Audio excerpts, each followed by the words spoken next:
Hello, listeners of Husband and Wife Talks podcast.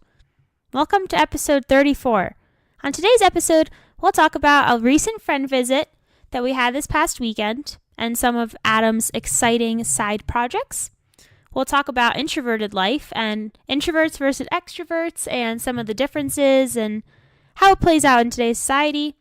And then a few of our fun recommendations and a special shout out. Stay tuned.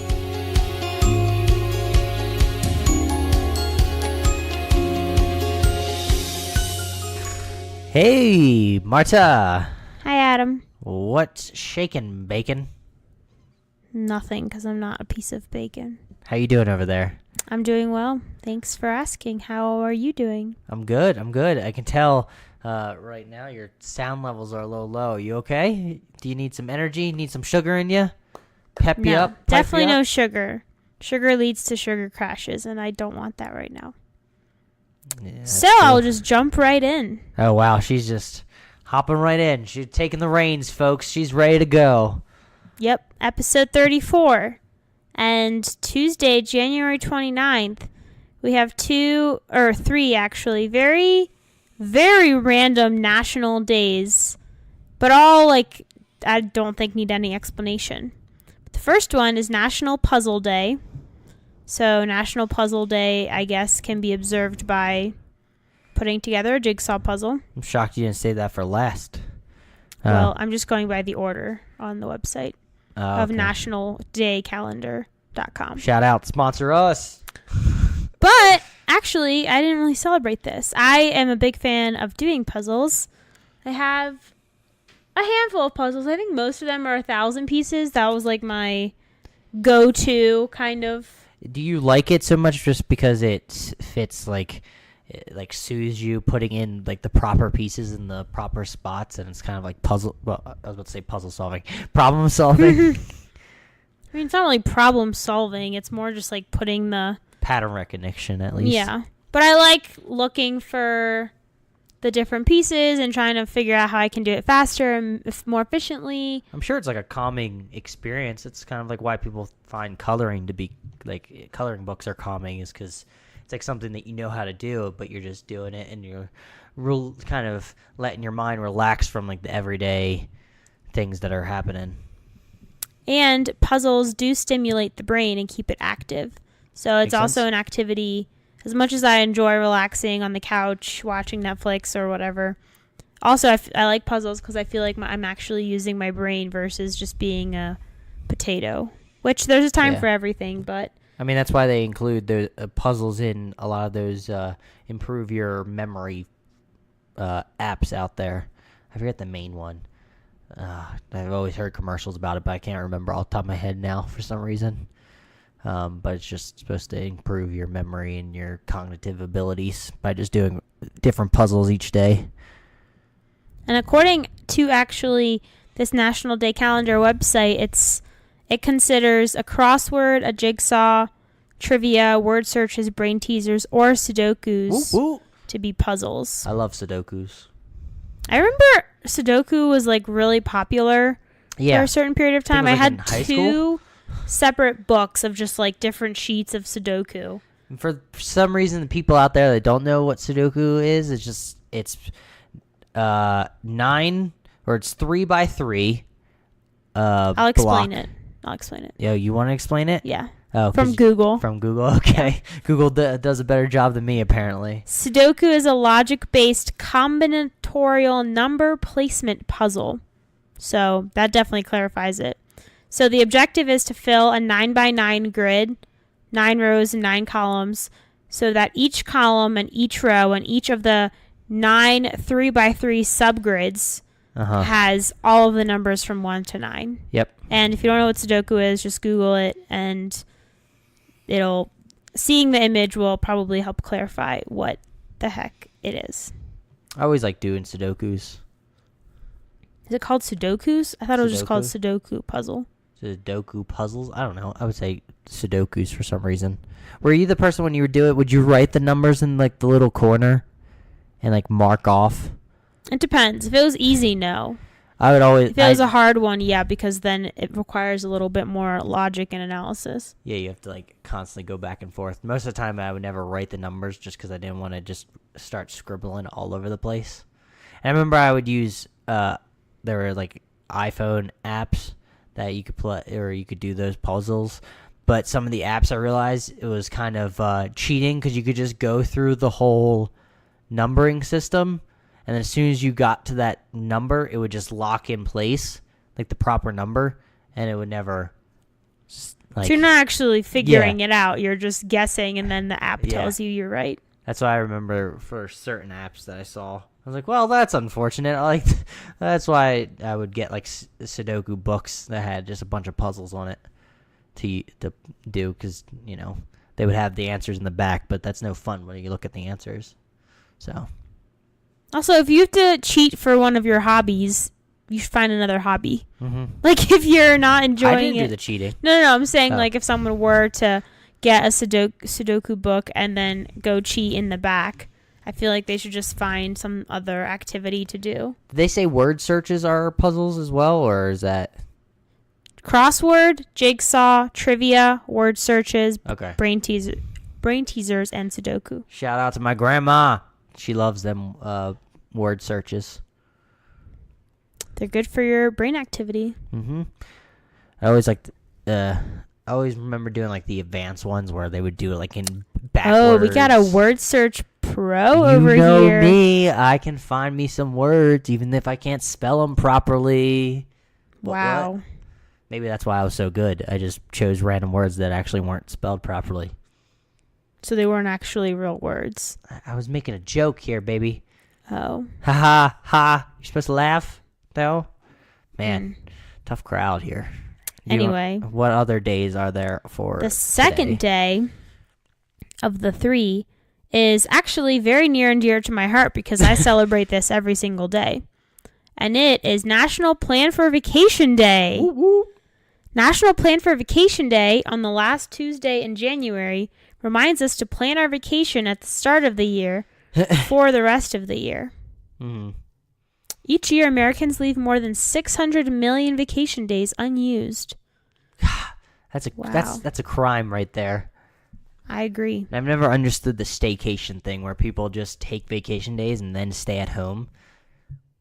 Never done it. I mean, I guess maybe if you have kids, it's different because you're... But I know somebody at work that's like in their 50s and the kids are off of college or graduated already, but he did a staycation before Christmas. I was like, I don't understand that. Why don't you just go somewhere? It doesn't have to be anywhere crazy, but do something different. Have some fun, Yeah. I mean, I'm a big proponent of traveling and just going to different places. So, but if someone's thing is staycation, I mean, don't do that if you're scared of traveling. Yeah. If you like legitimately just hate leaving your house, well, that's also fear. You shouldn't do stuff that you're scared of because doing stuff that you're afraid of helps you grow. Mm-hmm. So by always being in your comfort zone and always staying in your house or in your town, you're never really learning about what else is out there besides your town or your state or your country. But some people just like to be comfortable, and being comfortable is just dealing with the same thing every day. But you grow when you're outside your comfort zone. Some people just like the size that they are. They don't want to grow anymore. Gotcha. Okay. I don't know. I feel like some people are just very complacent and just want to chill where they are for some reason. To each their own. Yep. I ain't judging. Anyway, National Plan for Vacation Day is literally me every day because I'm always, not every day, but a lot of days I'll Most days. Get the email alerts that I've talked about, the Scott's Cheap Flight emails that are just cheap deals to lots of places, and then I'll be like, oh, a cheap flight to Beijing or Taiwan or wherever, Africa. And then it just gets me brainstorming about what I could do there. And then I realize I already have all my trips planned out for the year, even though I had them all done before this year even started. So we also have some trips planned out for the following year. Yeah. very, Tokyo. yes, we would like to go to Tokyo. And actually, my friend, we'll jump into this a little bit more later about my friend visit this weekend. But one of my friends that visited us this past weekend said that she would recommend combining Japan and Taiwan because they're relatively close. And then you could just do... So fly to like Taiwan and then Japan. Or vice versa. And Or the flight vice between versa. them, I checked it, I believe it was 3.5 hours. That's not bad. So, and when you're going so far to Asia, it makes sense to try to combine at least 2 countries so you're not flying there like 300 times in your life to get every single country. Not that you have to visit every country everywhere, but, you know, if you want to visit the touristy, the beautiful, the well-known You think when I go over there I'll get mistaken for a fancy actor? Maybe like George Clooney or something like that? Brad Pitt? No? Why not? Why Chris Pratt? would No? you get mistaken for them? Wow. You're saying I'm not handsome as much as they are? No, I just don't understand why you think that. I don't know. I always see sometimes people post that they got mistaken for a certain actor or a famous person here in the U.S. Oh, maybe. I just know that when I was in China, and actually the same thing happened in Germany. To get recognized as an actor. When I was in China a few years ago, and then when I was in Germany, but near a Chinese person, in both situations, they saw me with relative, not even blonde hair, but like dirty blonde, but just like white girl with lighter hair. And they just take pictures of you. They're just baffled. In China, they would like just stare at the girls in my group that were white and had blonder hair, and they just took pictures or were like, can we take pictures? I don't even want to know what they're doing with those pictures. I don't know if they're doing anything or if they're selling just them or what. Like, I mean, think about it. If you've never seen someone that looks like that, maybe. Although in Germany, it was a lot creepier because it was the trip I took right after college graduation to Europe. So we went to a few different places, all with the same group of people.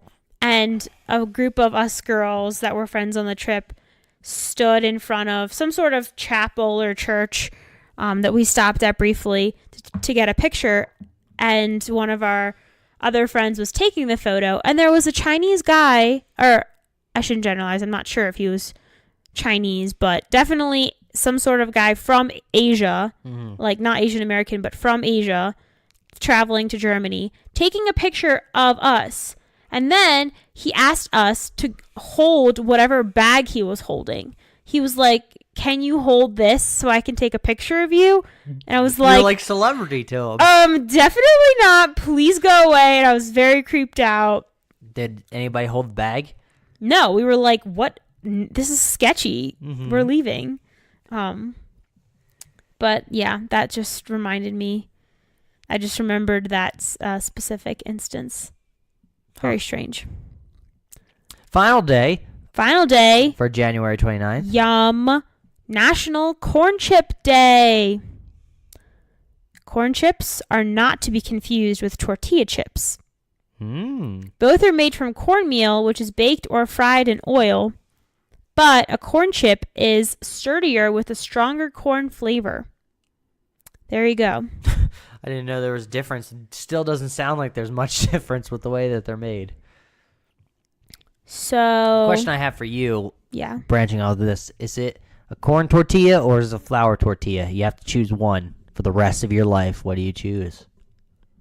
The rest of my life? Yep. Flour or corn? I don't know. Maybe corn. Corn, really? Corn has a little bit more flavor. I do like white flour tortillas, but sometimes I'm in the mood for all corn. the whole 30 chips that we used to enjoy with guac. They were made with flour instead of corn. But you asked tortillas; those are chips. I Yeah, can still have semantics white here now. flour chips if I committed to corn tortillas. Oh, look at that. Yeah, should have been a lawyer. Maybe not, actually. I don't think I So would you enjoy it. choose corn tortilla, the hard shells over the soft shells? No. basically? The soft shell corn tortillas. There's soft shell corn tortillas? Yeah. Are you sure about that? I don't think so. I don't think there's hard shell flour tortillas. What? No. Why not? I don't know, 'cause flour is softer. Okay, you don't know what you're talking about because I literally Googled it, and soft shell corn tortillas are everywhere. Also, it's not called a tortilla if it's hard shell. It's just called a taco shell. I can't win, folks. So, well, you're wrong. Of course you can't win if you're providing false information. I've never seen a hard flour tortilla or shell before. Well, I don't know about that, but I'm saying I don't think I've seen a soft corn tortilla either. Yeah, the Mission. I believe brand, that they're out there. I've just never seen them. And I've you know, seen them folks, and definitely if bought you've them never before. seen them, it means they don't exist. That's not true. Seeing is believing. But believing. you just went with what I said. Believing is not seeing. That's better. Yeah. Because Santa Claus. #Santa Mm-hmm. You can believe in something if you've never seen it. A kid had a witty comeback with the $1 million. Have you seen $1 million? No. Well, it still exists, doesn't it? Bang, bang. Yeah, exists. Not in that kid's experience, though.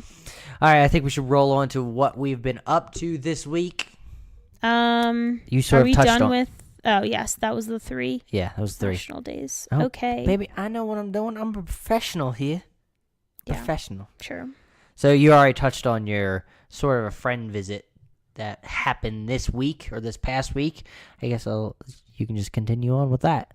Sure. With what do you want to mention? That was weird. So yeah, had 2 friends visit this week that I mentioned on the last podcast, and we had quite a plethora of activities planned. Good word use. So Thursday night, we drove into the town of Dillon, Colorado, which is nearby several ski resorts in the mountains. And we skied one day at Keystone Resort, and the next day we skied at Vail, my personal favorite. Well, technically I snowboarded. Usually I ski, but both of these friends were giving me the impression that they were more beginnery, and they were a little unsure if they wanted to do like blues and blacks, which was totally fine with me because my snowboarding ability is around the green circle anyway. I mean, I'd probably do something harder if I had the chance, but it's probably good that I didn't because they're scarier a little bit. But anyway, I snowboarded. Does it seem steeper or scarier when you're on a snowboard and you're not as used to it? Yeah. Yeah. Well, the problem is, I don't know if it's a problem, but I've been skiing since I was little, so I don't have a fear. I have a fear when I'm going 50 miles an hour. Yeah. But when I'm just going down really any trail where I can do turns, I'm not scared. So now you can relate to how I am when we go skiing, and every time we go on a black that I'm terrified of. I guess. But snowboarding is also hard because for skiing, you have your weight split between your legs and you're constantly facing forward. Yeah. Whereas snowboarding, both of your feet are on the same board and you have to balance between your toe and heel turns, meaning putting a little bit more weight into your toes and a little bit into your heels to get that kind of S-shaped turn as you're going down the mountain. So for me, honestly, snowboarding is easier when I'm on something not steep like Black Diamond, but even like a green that has some sort of steepness that I can get momentum on to help my turns. Because when I'm on some of the greens have like really flat parts, and I can't gain the momentum to turn. So when I'm trying to dig into my heel or dig into my toe, I just fall over because I don't have any momentum or speed to help me rotate between the toe and heel. But I definitely felt really confident this time. Nice. We started off better. What? You got better. Oh. Yeah. I mean, I don't go that often, so I feel like it's hard to really constantly improve, but we started off on not like the legit bunny hill, but like a learning area on the top of the mountain, because the legit bunny hill is usually right by the lodge on the bottom. Yeah. But this was, you actually had to take a lift up, and then there was another lift that once you skied to the bottom of the learning area, it took you back up to the top. But we warmed up there for a few times, and I was really nervous. I was like, oh, I don't know if I remember how to snowboard. It's my first time in Colorado, but it was all good. I had no doubts. They're natural when it comes to snow. I do love it. It's fun to me. And it's just free water everywhere if you're thirsty. That's what I usually do, but it felt like... So when I ski or snowboard, the only ice or snow, I guess, that I'll pick up and actually eat is like untouched snow. So somewhere off to the side. But I don't really see much of that because when I'm skiing, I can go wherever I want. But on a snowboard, I'm like, must stay in the middle of the trail. Must not get too close to trees or else... And you're also probably doing the front side more, which more people go to, and probably less actually untouched snow. Yeah. Didn't make it to the backside of Vail, but maybe that's a blessing in disguise. Maybe I would have gotten there and been like, how do I ever do this on skis? This is so scary. It's possible. Yeah. So that was the good portion of Thursday, or I guess Friday and Saturday was the skiing and snowboarding. Sounded like you said, like, oh, that was the good portion, meaning like the rest is just bad. The rest of this friend visit. That's funny. And then on Sunday, so the friend visit when we went to the mountains was just me and my two lady friends. But then on Sunday, we went to Rocky Mountain National Park with Adam. I tagged along. And it was our second time there in the winter. We went once in the summer. Honestly, after being there twice in the winter and once in the summer, if I had to choose, not that you're asking me. But we've never been to Bear Lake actually in the summer. But like we've been to the park in general. Yeah. But I would say coming in the summer is probably better because the most scenic road in the park is closed. Trail Ridge Road, which goes, I think it's the highest continuously paved road in the United States. Highest meaning in elevation. So we've talked about this on the podcast before, episode 2013. It was an episode way back 2013, when. In the teens. Maybe. Yeah. But in the winter, first of all, the road getting to Bear Lake, which is where we did a tiny little hike, the road was horrible. Maybe because the government was shut down for a while, so they weren't cleaning the roads as much. No, I think those roads were still pretty bad last time we went. When it was open. Well, yeah, the roads were bad, and it was snowing, and the hike itself, I think what was affected by the shutdown was the path wasn't cleared. When we did that hike before, it was snowed over, but not nearly as much snow. There was like 4 feet of snow over the path. The thing is, do they actually clear that path to begin with, or they just let it build up? Because at some points we didn't know where the path continued. Because that seems like a lot of extra work randomly just to clear paths for hiking, because you don't really do that when you're in the summer. You don't clear out paths if something's in a hiking trail, you know? That's true. But yeah, I did not. This time was definitely not nearly as fun because the paths, we kind of had no clue where certain paths continued because there was no indication, and all the snow was basically piling up on top of whatever indication there was recently, like on the sides and stuff. You couldn't see the edge of the path. So we ended up walking. I think we ended up walking on the edge of a lake, or of the lake, and my foot sunk in, and I felt some slushy water, and I was a little nervous that we would fall in, but we were okay. I think it was just like a weak point that I stepped on, and I'm also a little heavier than all y'all. Yes, we were all scared when we saw you fall in. I was like, I thought you were just going to fall through the ice. Yeah. When your one foot fell, I didn't know. So that was definitely scary. When you're walking on a lake or any sort of ice, be careful. Cause I was pretty certain we were close to the edge, the way I remember the lake rounding out back in the summer. I think we were close to land, so either way, I would have been okay. It was just, my foot was a little cold.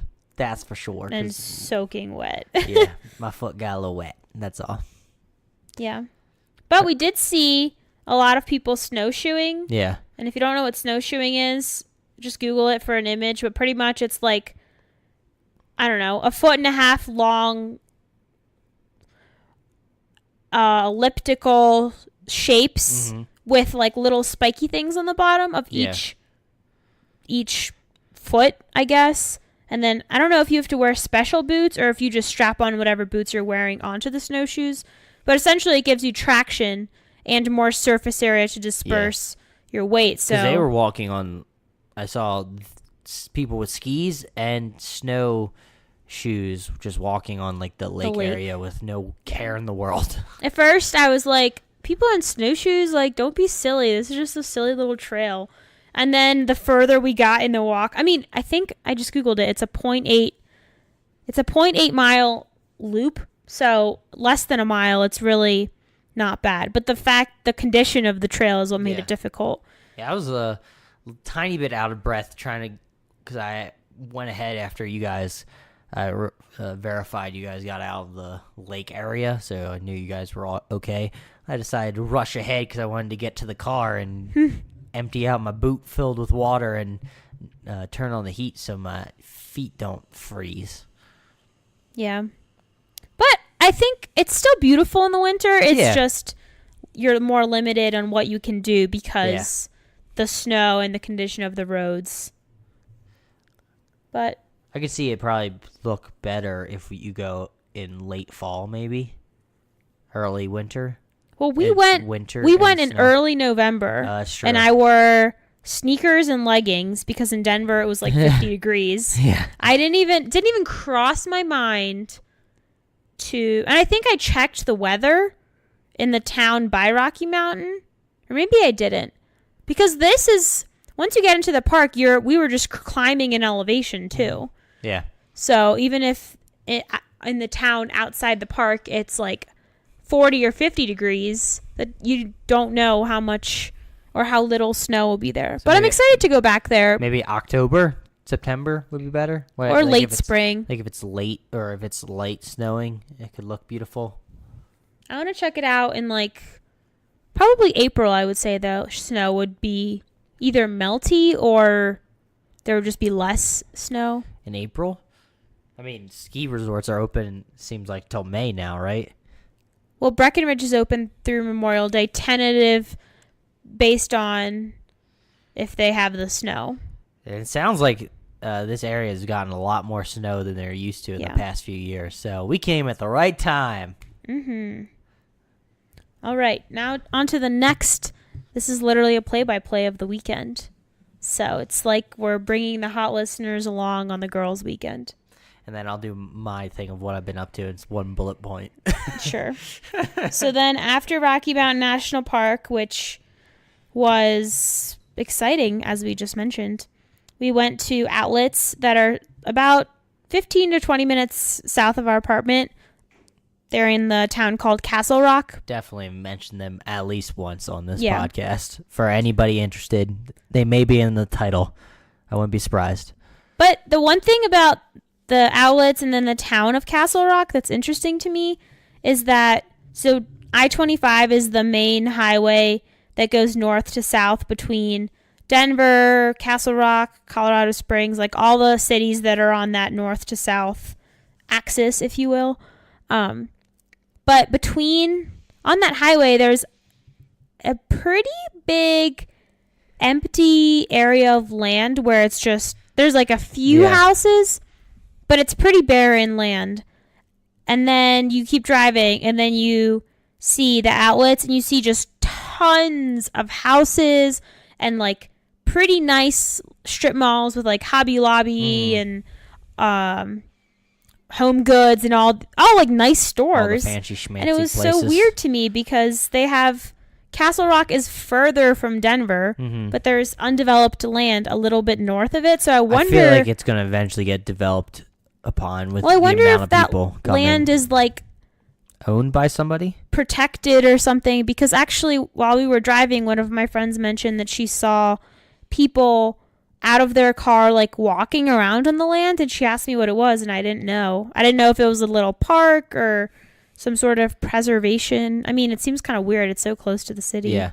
But there's always those random little, I've noticed around Denver, when you go a little bit farther out, there's pockets of just more empty space and land, which is unusual, especially for us coming from the East Coast where DC or Baltimore, if there's a tiny spot of land that somebody's going to take it and put a house there or something. Some building of some kind is going to be placed there. Like there's no space for anything. But here it just seems like it's casually like, oh yeah, here's just like a wide swath of just open land where there's nothing besides hills and some grass. Yeah. And it's not even farmland, because normally when we drive through farmland, it's like larger, but you can actually see the fences and there'll be animals roaming around. Yeah, it definitely wasn't farmland. So, have to look into that. And then, actually a pretty funny story. Well, it was kind of frustrating in the moment, but looking back, it's hilarious at just how absolutely absurd it was. So after we went to the outlets, we were thinking, oh, what should we do for dinner? And I wasn't here at this point. Yeah, you were at the apartment. So just us three girls, and it was hard because I am eating healthier for this challenge that Adam and I are doing that we talked about at length in the last podcast episode.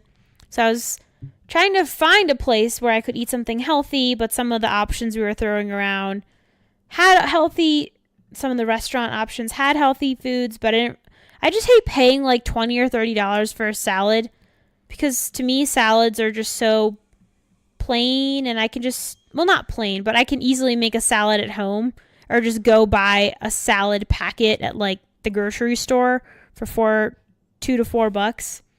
So I hate overpaying for salads. So that was a problem. And then we couldn't decide on what cuisine we wanted.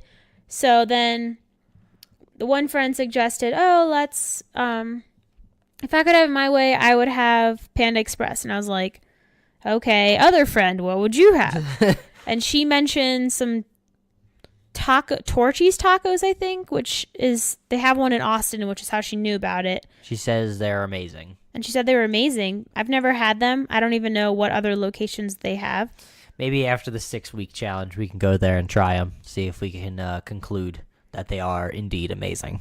I mean, I love Mexican food and tacos, so... What? I would be hard-pressed to believe that I wouldn't like them. But anyway, so then I I literally was an Uber driver. It was a little obnoxious. But I went to Panda Express.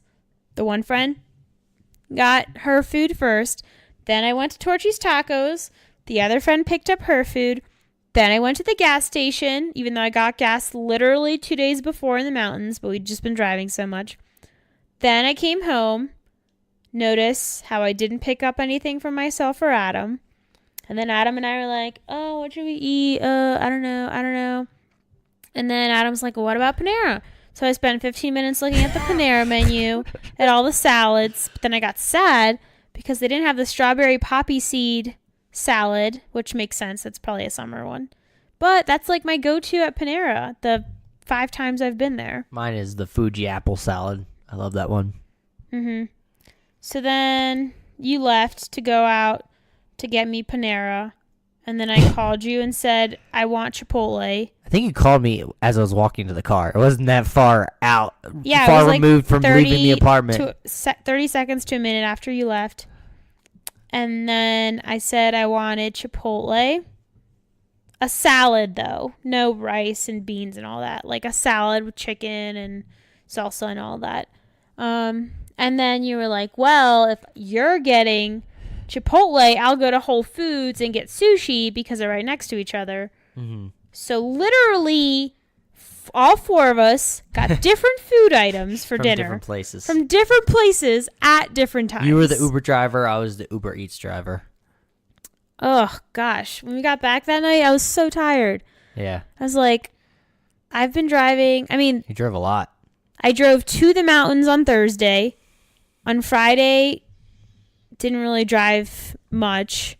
Saturday, drove back from the mountains. Mm-hmm. Sunday, drove to Rocky Mountain National Park, which is about an hour and 40 minutes each way. So, it was a lot. Mm-hmm.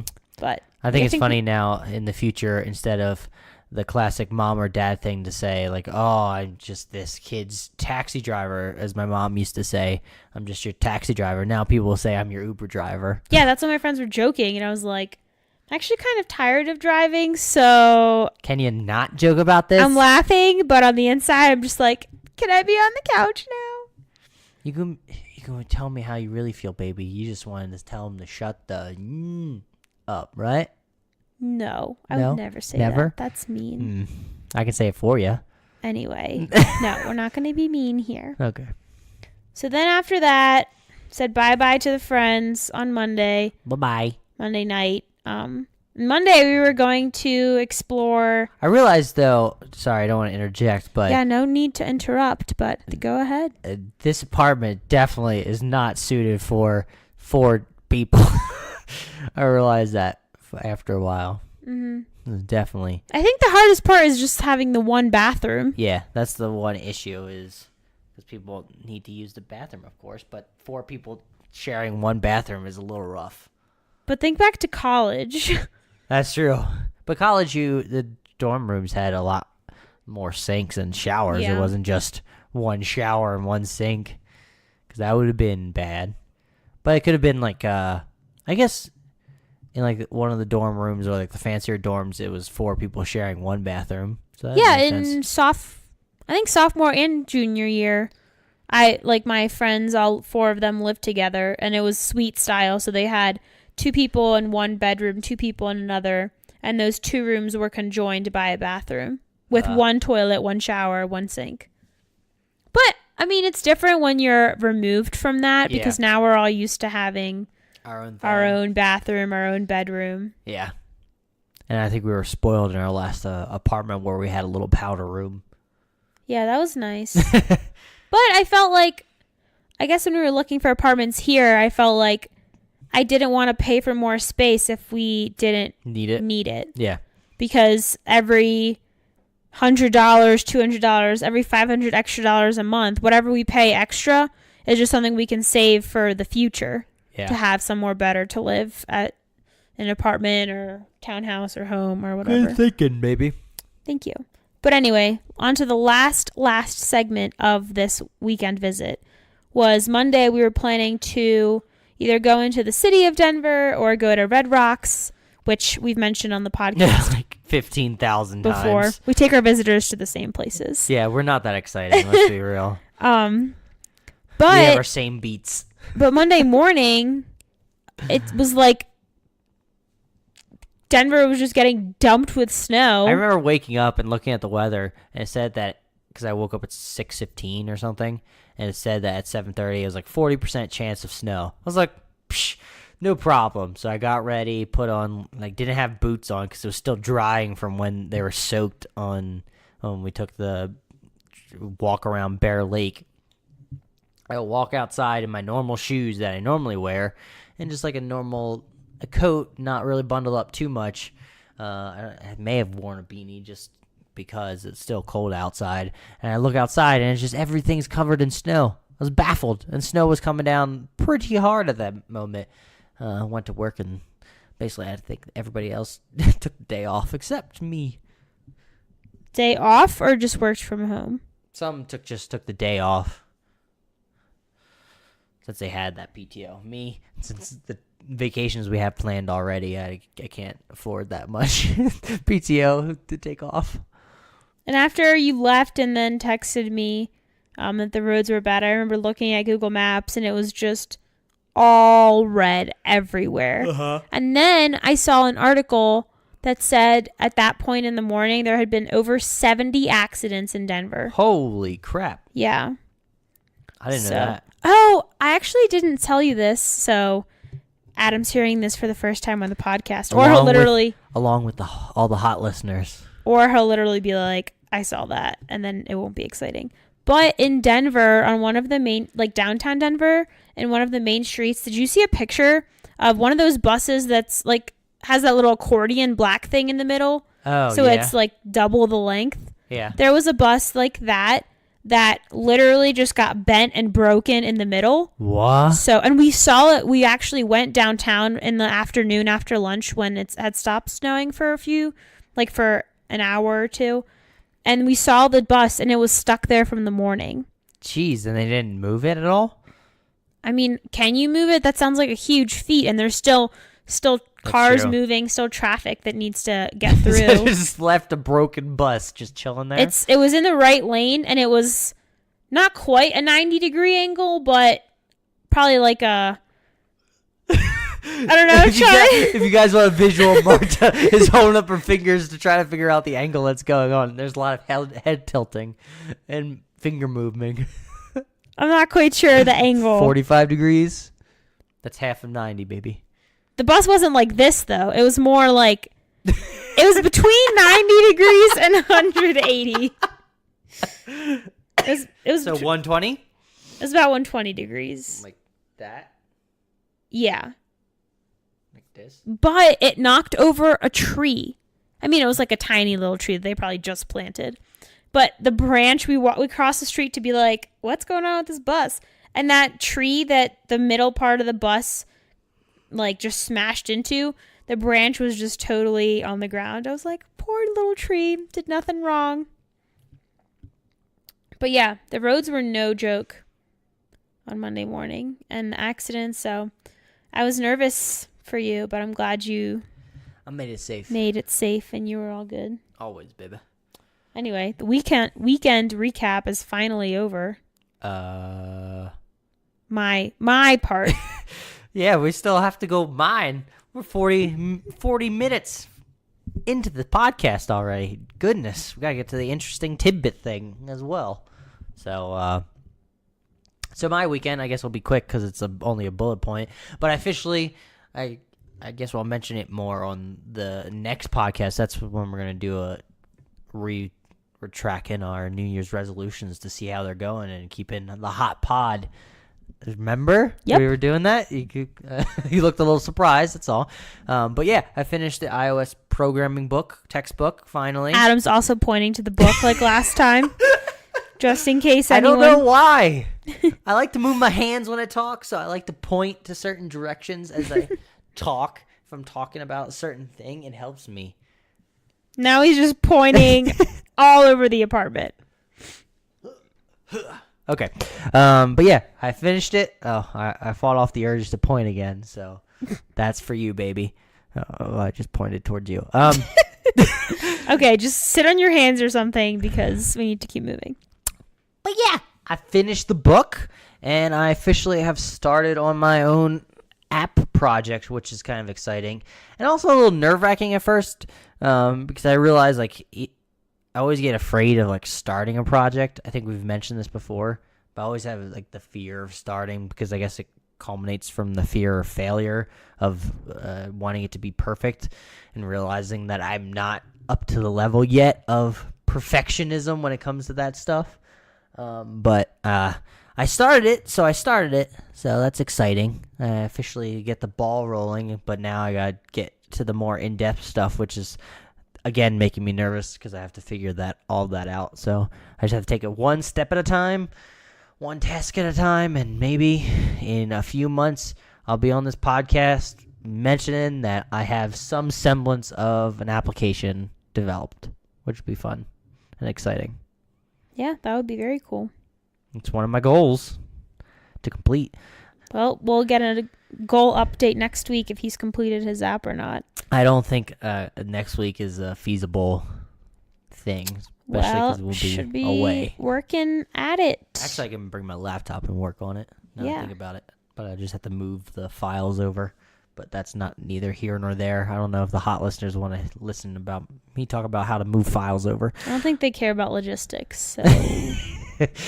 All right, I guess we'll roll on because that has been it for what we've been up to, and it's time to get into our interesting tidbit segment of what we our topic that we're just interested in talking about this week. I think this week we decided to talk about introverted life. Since Marta and I are introverts, I think we're very well versed in our own introvertedness. We can see it come out constantly when it comes to certain things. So how should we start this, babe? What do you think? I'll start. You want to start? I'm a good starter. Oh, wait, can I go back real quick? Finish it. Can I go back to something really hilarious that happened this weekend? Sure, baby. Just backtrack. Okay, that was weird. So this weekend, our condo had a fireplace, and we wanted to have a fire. So we went to the grocery store. It sounds so exciting you're just like, we went to the grocery store in the mountains. And my one friend, knew how to start fires. She knew you needed a fire starter and then actual wood. And then, meanwhile, I don't know anything about starting a fire. I mean, most people just use, a lot of people, I know now they have, the fire starter logs. But that's what she was talking about. I know back in the day when my dad would make fires for the fireplace, he would use paper as fire starters because that catches on fire easily, obviously, but you just have to keep adding newspaper to it to keep it flaming, and then finally the log will catch. So anyway, we were looking at, I don't know why you're laughing. You just I explained it, and then you just stared directly into my soul and said, and just kept rolling. Yeah, because I don't want to lose my train of thought. All right, sorry. All you, so baby. I'm done talking. We were in the grocery store, in the section of the store where they had the fire starters and wood logs and all this. They actually had Yankee Candle scented logs, which I was like, oh my gosh, I'm going to get a fire and it's going to smell like candles. Delicious or amazing. But anyway, so we decided on a fire starter technically, but it said it was going to burn for 4 hours. And we were like, that's perfect because by the time we get there, we start the fire, we probably have 4 hours till we want to go to bed. So great. So we bought that and we were so happy with ourselves. But then on the way out of the store, the reason we didn't buy actual logs and we just bought that 4-hour fire starter log thing was because we didn't want to buy a whole bag of wood that we're not going to use. So on the way out of the store, we saw that they had smaller log bags and we were like, why didn't they put this closer to the other section? Would have been a lot more useful. But anyway, so we were pretty content with our 4-hour log. And then we got to the condo, and apparently, I don't know if they're all like this, but this one, the log is in a packaging, right? Just like anything in a store ever sold, it's in a packaging. But apparently, my friend was doing this, so I don't actually know if it was correct or not. I trust her. But it said that you're supposed to just light the paper packaging on fire, and that was part of the fire starter. Yeah. So she lit that on fire, and that was burning all nicely, or not burning nicely, but the paper on top was burning and all the along the log, and then that was slowly burning and coming to a crumble, if you will. And then we were like, okay, so now that's the fire starter is lit on fire, the log will catch on fire. And needless to say, in the beginning, there was little flame.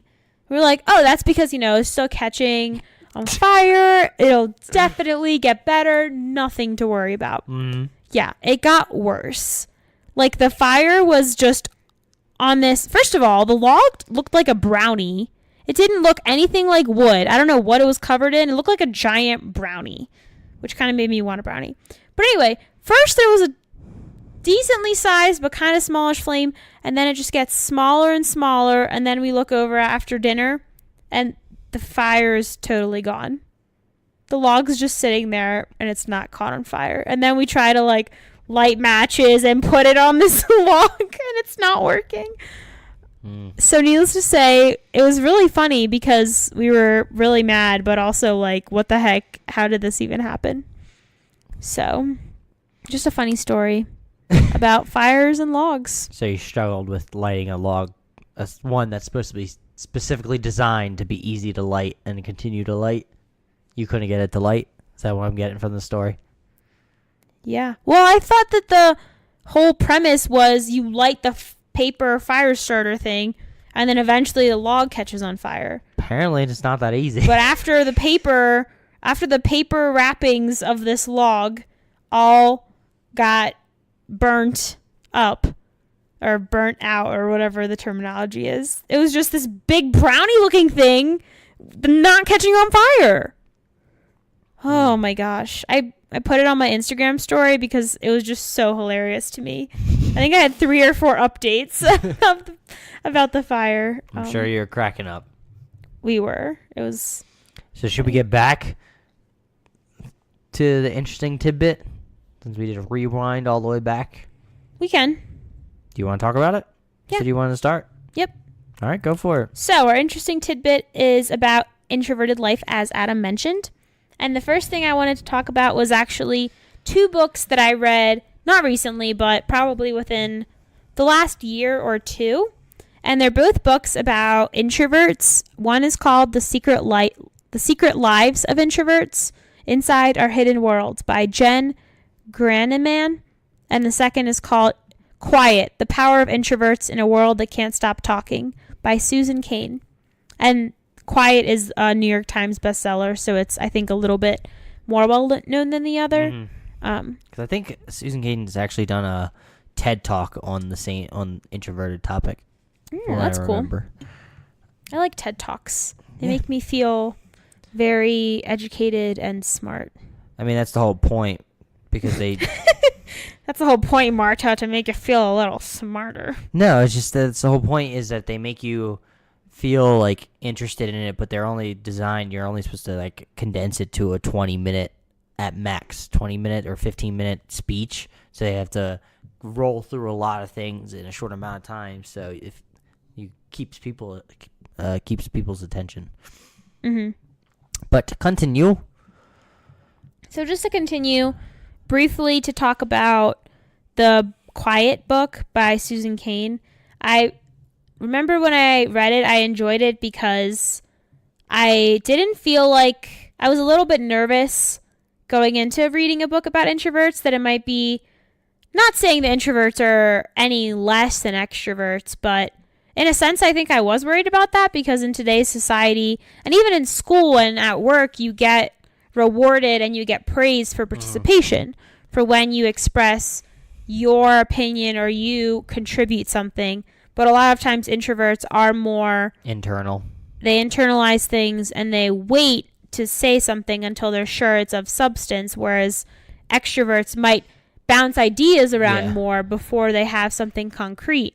So I was a little worried, like, oh, is this book just going to tell me, like, you should be more extroverted and try to do this? But I feel like it talked about the ideal. Well, part 1 is literally called the extrovert ideal. So it talks about how being an extrovert is considered this ideal for one of the reasons what I just mentioned. Yeah, like society is basically built around that as being the positive thing, of you being outgoing and outspoken and just speak your mind right away. Well, outgoing is not exactly correlated to extroversion and introversion. But you know what I mean.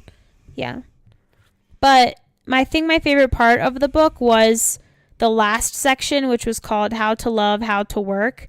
And that really talks about introverts in the current world and how maybe there are times you should act more extroverted than you are, and how to communicate your ideas and your thoughts when maybe you're internalizing things more than other types of personalities and other types of people. So in the end, I remember I loved the book and I was like raving about it at the time that I had just finished it, and I lent it to my mom and she really liked it too. And now that I'm thinking and talking about it, me as well. Oh yeah, I lent it to you. Don't forget about me. I read it too. I read it and then I lent it to Adam and then I lent it to my mom. I'm happy now. And now that I'm thinking about it, I would love to reread it, because I feel like these, not that it's necessarily self-help, but this type of nonfiction book that talks about personalities and just how people work, I feel like helps you understand yourself better, but also people around you. So you're not always thinking like, oh, why the heck is this person doing this? But you can maybe see it from a different lens.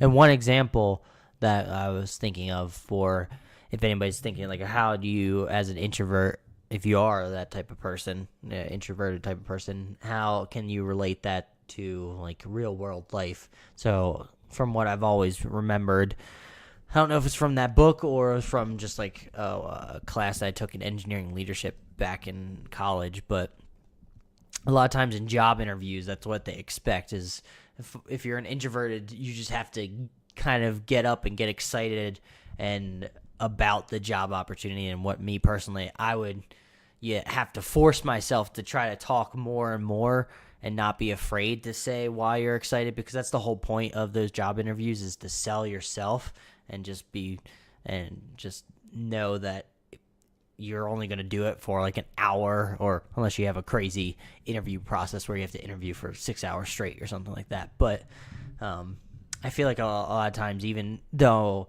it tires me out, I feel like I can do it. I feel like a lot of introvert people can force themselves to be, I guess, like fake extroverts at certain points in time that call for it, like job interviews or things of that nature when you're in class or stuff of that nature. But I've always also remembered that I think, I don't know if it was in that book specifically, but when introverts actually get into the job force, they actually pan out better, so to speak, especially in managerial roles, because I always heard that when an introvert is in the managerial role, they're more likely to sit and listen to everybody that's at the meeting instead of just being the one trying to hog the whole meeting and talk only their ideas. They let everybody's ideas come in and sink in and then make a decision. So just want to throw that out there. I don't want to say that makes sense, because that makes it sound like introverts are better at certain things, but I can see that, knowing some of the qualities and common traits of introverts. And of course, I hate like the whole comparing thing though, like saying like, oh, introverts are better at this and extroverts are better than that, when in real case a lot of people are kind of like in the middle. They swing between the two, because I know me personally, there's times randomly where I feel very extroverted and just want to talk and talk and talk for some reason, and then other times I just want to sit quiet and read a book or just be in my own thoughts, Yeah, that makes sense.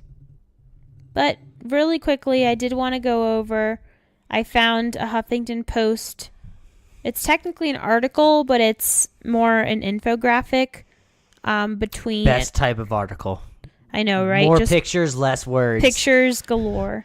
But it's, if you're interested in finding it, it's Huffington Post, and it's called The Difference Between Introverts and Extroverts in One Simple Chart. It's the very like stereotypical difference that they have. Yeah, going. so I won't go through all of them because there are quite a few. But some of the main ones that I think are more commonly associated with either introverts or extroverts is that extroverts a lot of times recharge by spending time with other people and being more social, whereas introverts recharge by spending time alone. And I think this term, alone time. I think the term recharge means like how you refill your energy back up. So if you had a long day at work and you just feel really not physically tired, because then you should just go to bed, but like emotionally tired and drained and mentally. So it doesn't mean that you hate going out or go to social gatherings. It just means when you're in that mental drained state, you just recharge differently. Yeah. And then another common trait is that introverts enjoy one-on-one conversations on average, and extroverts enjoy group conversations. This is one that I actually there's the next one I resonate with more, but they're a little bit intertwined. The next one is that introverts have closer relationships with a few friends, and extroverts have more friends, but the bonds are less strong. That's one that I really resonate with, because I think in high school and college, especially with social media, it's so easy to see people getting like just not necessarily likes, but a lot of interaction on social media, or always having pictures with big groups of people. Yeah. And that was never me, because I never hung out with like huge groups of people. It usually was smaller groups or one-on-one, but they were more intimate relationships versus having a lot more friends, but maybe not being as close with each particular individual.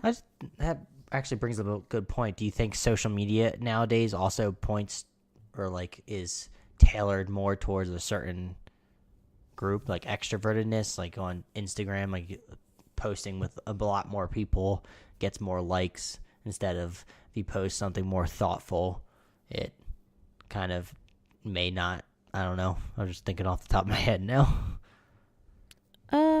I'm sure there is a correlation. I know on Twitter, I feel like a lot of times you get people, especially with like that are verified and have a lot more followers. It seems like they get praised more when they just shoot off at the mouth and say something very extreme instead of saying something more thoughtful.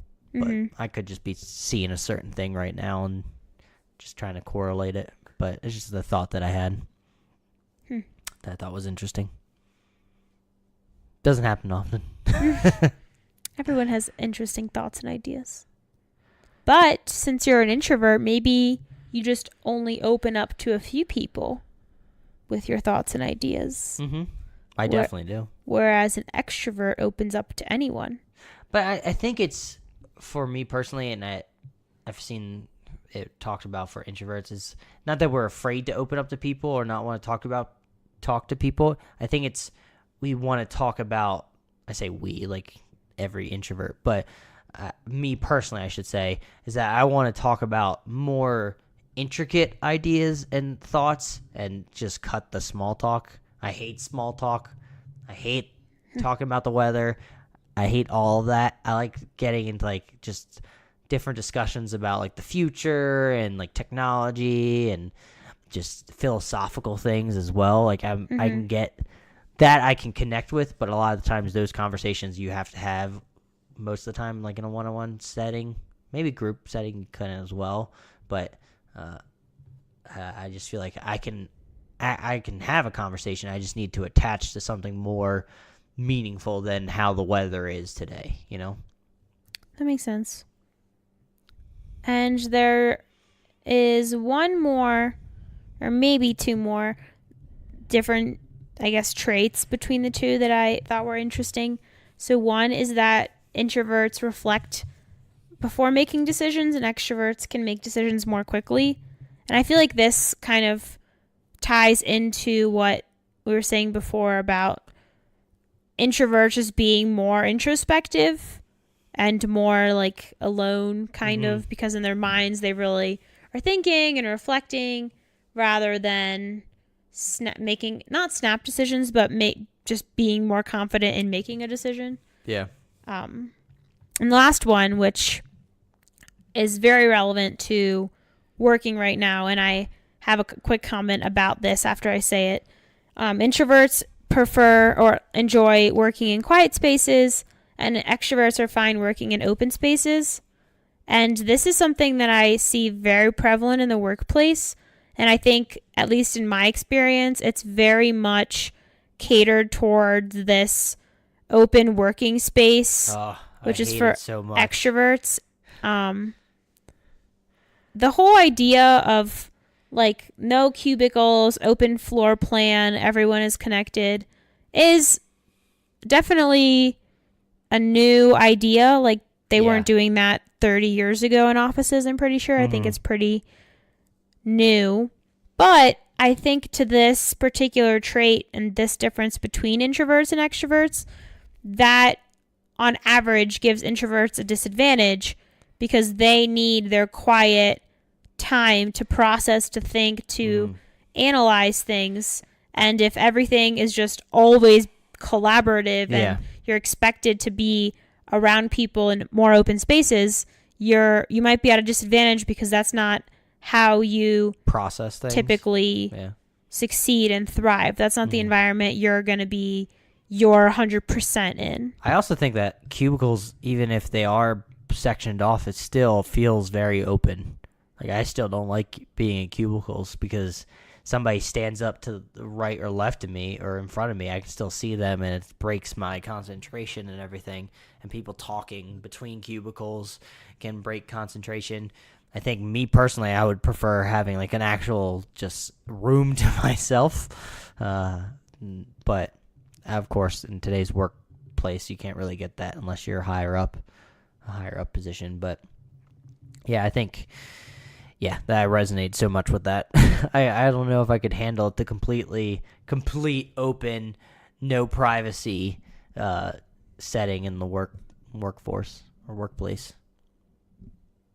Yeah, I struggled with that in different projects that I've been on in the past at my current company because they are trying to like open everything more and more, and I just am not someone that prefers that style of work. And I've always noticed like a lot of times in workplaces and companies, they always it seems like they go one direction. Like, it's not like trying to go like the middle of the road or trying to, maybe people have differing opinions about what they want in their workplace. Maybe we should try to cater to people. It's kind of be difficult to cater to people individually, but try to do it more on a individual group basis, maybe. I don't know. It just seems like a lot of times I hear like, oh, we have to go down this one route, or you have to use this certain thing, or you have to do this. I don't know. It just seems like it's caters to one thing that they're trying to accomplish and not taking into account everybody. Yeah. But maybe if the whole open concept thing is something that's popular and in some article was proven to be good for collaboration, and companies are like, oh, well, we want to be more collaborative. We don't want there to be like distinctions between the managers and the entry level people. We want people to be more interactive. Maybe that's why they think it's beneficial, but then they don't think about how it affects people that don't necessarily thrive in that environment. Yeah. Like, you can still have a collaborative environment in other ways, but maybe don't just push it in people's faces, in everyone's faces, when that's not how everyone thrives. Yeah. I think,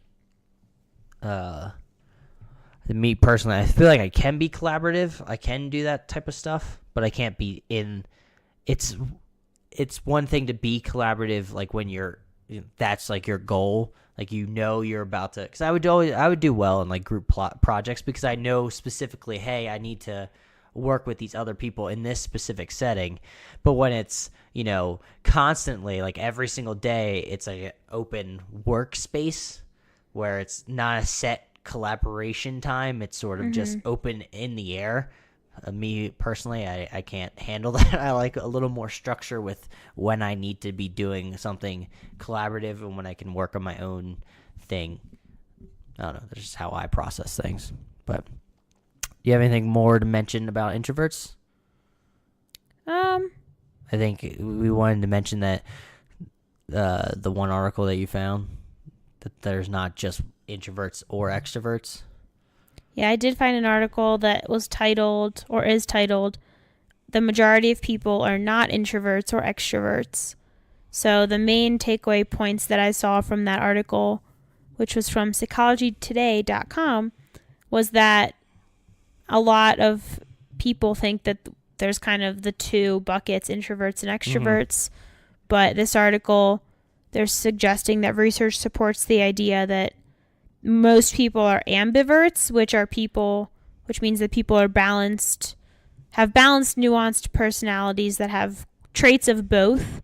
And the diehard introverts and extroverts are more of an exception than the rule. So my one comment, or maybe two comments on this, is I think I do agree that the diehard introverts and extroverts are exceptions, because I remember you actually alluded to this earlier, Adam, but in one of our minor classes in college for the leadership minor, I do remember one of our classmates was all the way introverted on the scale. You probably remember who I'm talking about.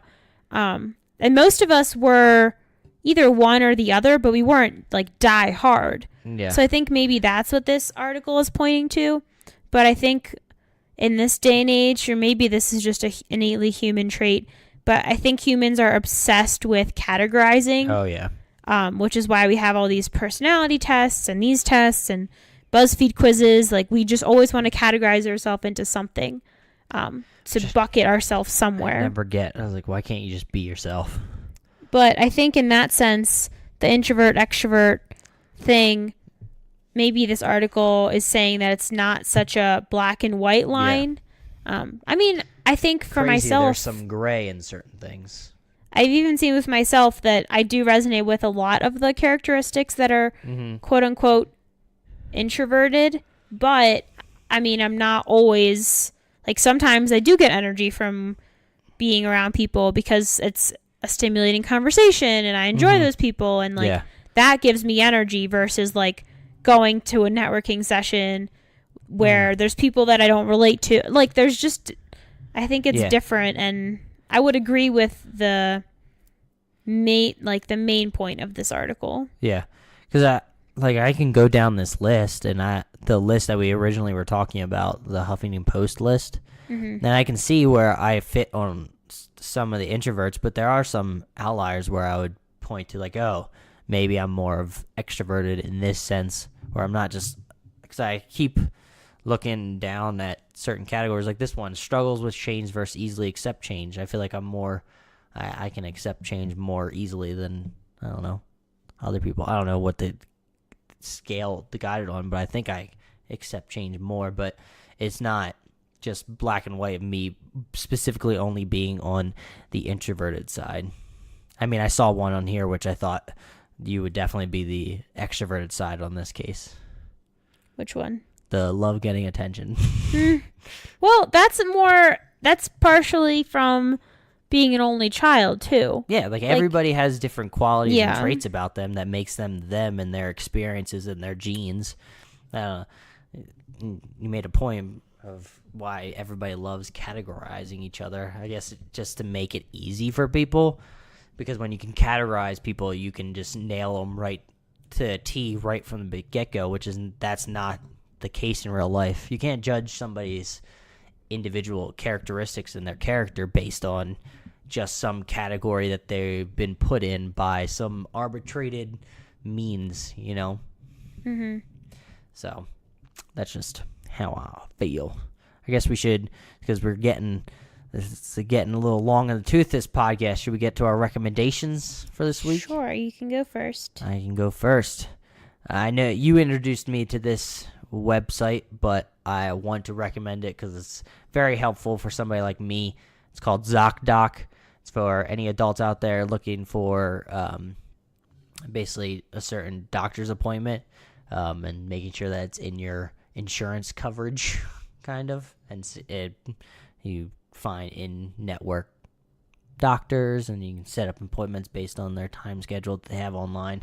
Sounds a little boring probably for some people that aren't in the adult variety yet. I don't know what I'm saying right now, but that aren't adults yet. But I think it's helpful for anybody out there that's an adult looking for a doctor. Use it. It's useful. That's all. It's a very quick little recommendation. Or do you want me to talk more about it? No. No? Yeah, what's your recommendation this week, baby?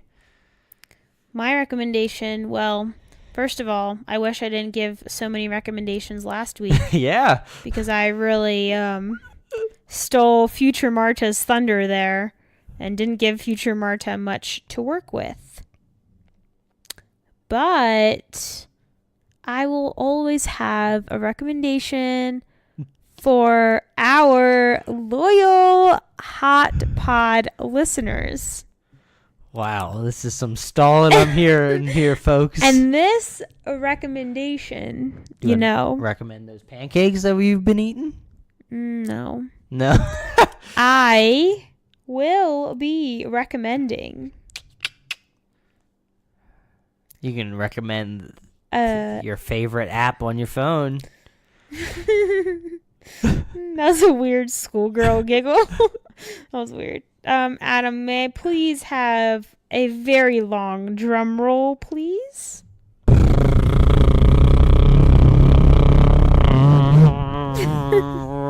Okay, psych. I am just actually stalling, like Adam said, because I only want to recommend the best, you know? And if I recommend something that's not great and I get a hot listener come back and say, hey, Marta, this really stinks, you know, I'll be a little disappointed. So I have another recommendation. Oh, go for it. If you want me to go, now I'm thinking about it. Sure. The Jack Party Box. What's that? No, but for anybody out there that's interested, they are specifically kind of like board games, sort of, but designed for the video game format, so for your PlayStation or Xbox or Nintendo Switch. But it's a lot of party games that you can play with, like, most of the time it's like 3 to 8 people that you can play with, and they're really well designed and also quirky and funny. But you don't really need a controller because most of you just use your phone, basically. It's very easy to set up. You just go to their website, put in like the code that comes on the screen, and then easy peasy, you can play the games. And it's a lot of fun. I've always had a lot of fun with people that are well-versed in the video game world or just not completely ever touched a video game before in their life, because this is not really, it's more of just a game in itself and not, it's something that's like more simplistic. It's not like playing with a controller and trying to go through a world. So recommend is it Jackbox Party? I think it's Jackbox Party. How do I get this? What? Jackbox Party. Oh, you can find it on any digital store that your whatever console that you use. It's so I have to have a console? Or you can use on like Amazon, probably purchase it for your console. But they're specifically for, you can also, I think, get it for your computer as well. I see. So I don't have to have a PlayStation. No. Okay. Wow. I'm learning a lot here. Where's your recommendation at, baby? Planted questions. All right. My first recommendation. Oh, you have two now? It took you forever to get one. Now you have two. Okay. Should you save the other one for future, Marta? Haters gonna hate. Haters gonna hate. My first one is not very exciting, to be honest, but it's something I use all the time. And it's an app called Wunderlist. Wunderlist. Wunderlist. And it's literally an app where you can just make different lists. But what I like about it is that it's collaborative, so you can invite people to collaborate to the same list as you. So, for example, Adam and I both have access to one called groceries. So throughout the week, it's really helpful if I find ingredients for a recipe, but Adam's going to the grocery store or vice versa. And it updates live. So if we had apples on the list and I click check because I completed it, it live updates. So Adam doesn't have to, if he goes to the store, he doesn't have to get it. So it's pretty simple, but I like it because it's a little bit easier than, for example, keeping track. Definitely easier than keeping track on paper, but even easier than a notes app because that's not as collaborative and live updating. So it's kind of like Google Docs, but for lists. So I like it. I also use it for other like besides groceries, I use it for to-do lists, packing lists. I have one called movies to watch, but there's nothing in there, probably because I fall asleep during every movie. So that fits right in with my personality. You, baby. Yeah, it does. But, yeah. Do you have a second recommendation, or are you just going to stick with that? I'll stick with that because we need one for next week. That is true. We do need one for next week. We always have recommendations because we're always doing different things. And before we finish off, oh, that's right, we would like to give a special shout out to someone that listens to our podcast. Yeah, we're told we have a new listener that's been interested. Our cousin apparently introduced her, and she loves the podcast. I've noticed a lot of people actually, not a lot of people, but a good amount of people have started randomly downloading some episodes, so we appreciate it. But anyway, shout out to... Oops, clicked on the wrong thing. Shout out to Sydney, a loyal listener. Thank you so much for listening. We appreciate you and hope you're not blushing right now, because if you are, we can't see you, so it doesn't matter. But thanks for listening. That was very sweet, baby. Thank you. And I like the name Sydney, so yeah, it's a good name. It's a good thing it's a nice name, because if it was a name I didn't like, I wouldn't have said it. It would have been anonymous. Shout out to Anonymous. You know who you are. Actually, they wouldn't, baby. That's not how that works. They need to know that we're saying their name. Whatever. But yeah, this has been episode 34, and as you can tell from a few seconds before, we appreciate all the people that listen to us, especially Sydney. We appreciate you all so much. So please share us with your friends and family, because who knows? You share us with one of your friends, they start falling in love with our podcast, think we're the bee's knees and everything. You can find us everywhere. If you're listening to us on iTunes, Apple Podcast app, please give us a rating. It's relatively straightforward. I think you just click on us in the library. our podcast, scroll down to the bottom, give us 5 stars. We're sitting there at 20 reviews. I want more, people. I want more than 20. I want to hit 30 at some point, please. That's a New Year's resolution for our listeners out there. Get other people to listen. Yeah. We're also available other places: Google Play, Spotify, TuneIn, Overcast, the Podbean app. Plenty of places to listen to us. So please share us. You can email us, hotpod@gmail.com. The email is going to be in the description below. You can email us questions, comments, love, all of that jazz. You can email us. And then you can follow us on Twitter @hotpod and our Facebook page, which is also hotpod, I believe. The links are, again, in the description. Easy peasy. Easy for everybody to find us and wherever we are. We love and appreciate you all. Baby, you have anything to say before we say bye? Actually, I do. Oh, you do? If you're in the path of this polar vortex, stay warm. Huh? And thanks for listening. Okay, bye.